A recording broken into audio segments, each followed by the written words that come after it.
যখন থালা থেকে খাবার শেষ হয়ে যায় তখন সেই থালাটিকে নোংরা মনে হয়। কেউ সেটার দিকে ভালোবাসার নজরে তাকায় না। ঠিক তেমনি যখন মানুষের কাছে আপনার প্রয়োজন ফুরিয়ে যায় তখন তাদের কাছে আপনাকে বেকার মনে হতে থাকে, আপনার কোনো মূল্যই থাকে না। কিন্তু জানেন, থালাটা নোংরা নয়, ওটা তো কারো পেট ভরিয়েছে। ঠিক তেমনি আপনিও বেকার নন, আপনি তো মানুষের প্রয়োজনে তাদের পুরোপুরি সঙ্গ দিয়েছেন।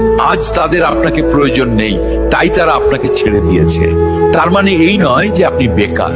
আপনার মূল্য অন্যরা ঠিক করবে না, আপনার মূল্য নির্ধারিত হয় আপনার চরিত্র দিয়ে। যখন থালা থেকে খাবার শেষ হয়ে যায় তখন সেই থালাটিকে নোংরা মনে হয়।